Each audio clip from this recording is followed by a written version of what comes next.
Conversei com empresários de futebol e conversei com uma pessoa que está no Inter e que me disse que está muito difícil de contratar. Não apenas pelos valores, mas porque há uma desconfiança em relação aos pagamentos prometidos pelo Internacional. A exposição feita por Cruzeiro e Flamengo, principalmente nesse primeiro semestre, cobrando o Inter publicamente, causou uma preocupação no mercado. Natural de quem precisa receber o dinheiro de algum produto, de algum jogador que está sendo vendido.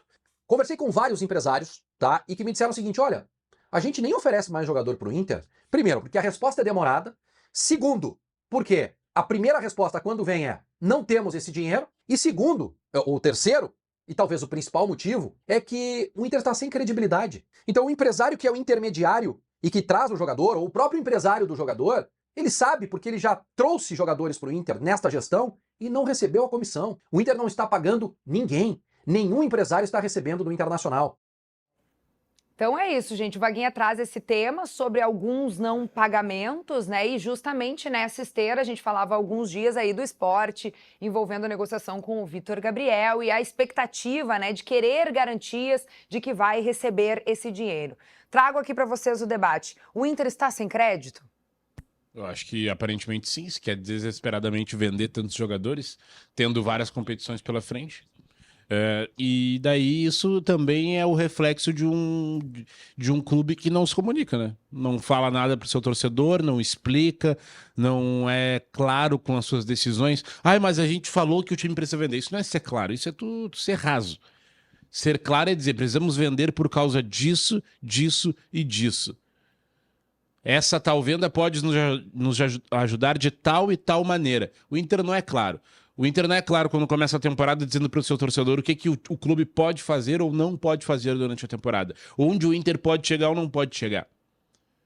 Então, assim, o Vaguinha traz essa informação, o que ele apurou com alguns empresários e, infelizmente, isso casa com o silêncio da direção do Inter. E para mim, é muito palpável que isso esteja acontecendo mesmo. Porque o Inter prefere se desfazer de qualidade técnica porque está desesperado. Essa é a leitura que eu faço do Inter nessa parada da data FIFA. O Inter está desesperado, tentando vender jogador, e isso não vai recuperar as finanças do clube, mas o Inter tá tentando ter dinheiro para poder comer amanhã. E aí, Munari? Não, é isso aí. Eu tô bem, assim, vamos ver até quando se vai resistir a isso. Né? É o Inter que não tem condição de reforçar o time, de melhorar o time, estando na zona de rebaixamento, tendo 2 mata-matas. A tendência hoje, do que a gente está vendo, é o Inter que ser eliminado nos 2 mata-matas e vai ter um Brasileirão para não cair, que já é o Brasileirão do Grêmio, que está trazendo como grande reforço o volante do Juventude de 30 anos. Vamos ver até quando o futebol gaúcho vai resistir assim. Hoje um debate que está se tendo muito é os argentinos no Mundial. Eu vejo muita semelhança no futebol argentino e no futebol gaúcho. Esse apego às origens, o clube dos sócios. Não, aqui não entra um investidor de fora para tomar conta do clube. É isso, são 6 anos de Libertadores brasileira. Boca e River não conseguem competir, foram no Mundial, fizeram um fiasco. E Grêmio e Inter que tem o mesmo pensamento dos argentinos disso, né? Nós temos que ser donos do nosso clube. É isso aí, um busca reforço no Juventude e o outro não tem dinheiro para reforço. Até quando vão ficar assim? Nós estamos virando o Betis e o Sevilla da Espanha. O Inter vendendo jogador zagueiro. Ontem o Vini no Sala fez uma observação maravilhosa sobre a negociação do Inter, possível negociação do Vitor Gabriel com o Cruzeiro. Tá vendendo para um clube brasileiro.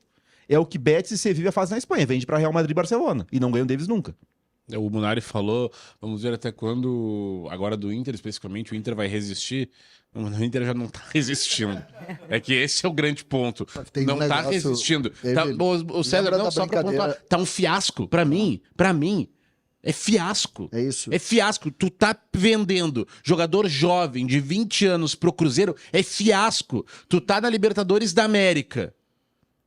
E tu tá pensando na possibilidade de vender um dos teus principais jogadores, que é o Vitão, é fiasco. Tá. Gente, a gente precisa botar os pingos nos is. É fiasco. Mas... A gente tá falando de uma instituição gigantesca. Parem de tratar como se fosse um negocinho qualquer. Vini, tu participa às vezes com a gente no Sala, tu já ouviu essa frase algumas vezes, e eu sei a tua opinião, eu sei o que tu pensa sobre isso, assim como sei o que o Vaguinha pensa aqui, como o Potter, que participa comigo no Sala. A gente tem alertado sobre essa expressão que o Vaguinha usou agora há 1 ano, ou mais de 1 ano. que é credibilidade. O Inter, de alguma maneira, brincou com o dever. O estar devendo, né? Não brincou com o dever de casa, brincou com o estar devendo. E o preço está chegando. Isso é muito... Sabe como é que tu vai resolver isso? É diferente de tu vender um jogador e pagar as contas. Esse termo credibilidade, que é o que o Inter construiu, ou falta de, né? Que o Inter construiu quando, de alguma maneira, todo mundo sabia que o Inter comprava e não pagava. E isso era meio que uma brincadeira. Isso acabou... Sabe como é que vai resolver? Não é da noite pro dia. Isso o Inter vai resolver trabalhando hoje para colher daqui a 5 anos. Credibilidade no futebol é terrível. Terrível. O novo presidente do Inter, que vai chegar daqui a 1 ano e meio, ele vai entrar com esse papel, que é recuperar a credibilidade. Hoje, por exemplo, o Inter está vendendo um jogador que não pagou mais um, que é esse Vitor Gabriel. Estaria negociando a possibilidade de vender o Vitor Gabriel, que não pagou ainda. Só que vai pagar, esse vai ter que pagar, porque nem é do Inter hoje. Se o Inter não pagar os 3 milhões, nem pode vender. Só que, imaginem vocês, a gente está falando isso com uma naturalidade, assim. O Inter tentou vender lá o Thiago Maia, que foi uma briga, o maior negócio do mundo. Não é o maior negócio do mundo. Não pode entrar nessa corrente de achar normal, de brincar com isso.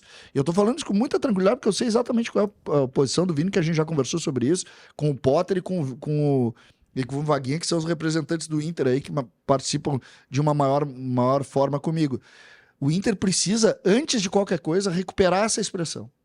Credibilidade. Até porque nós estamos falando de um gigante do futebol brasileiro, que é um clube que não merece ter esse tipo de posição. Não merece.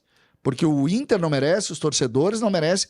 E aí eu acho que talvez a vontade de vencer, Vini, aquela coisa, precisa ganhar, acabou determinando que o Inter desse um passinho um pouco maior do que as pernas permitiam. E esse é um problema sério que a gente vai viver aí nos próximos anos. Que o Inter, assim, o Inter é uma bagunça completa, tá? O Inter é uma bagunça completa há anos. Então, vamos lá, o torcedor ficou um pouco mais aliviado de ganhar o estadual. Ok, precisava, mas é o mínimo. Quando a gente fala do estadual aqui e da importância que ele tinha, obviamente tinha, óbvio que o César queria ganhar, todo gremista queria ganhar, e foi importante, foi legal, mas é o mínimo do mínimo. Ou melhor, tá abaixo do mínimo. O Inter, no geral, é uma bagunça. O Inter não tem planejamento nenhum.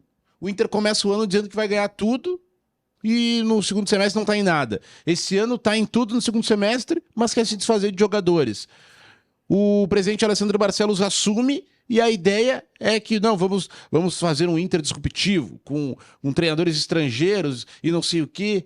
Projeto falido. Ou seja, o Inter não tem convicção de nada. E quando tu não tem convicção do que tu quer pra ti, que credibilidade vai passar pros outros?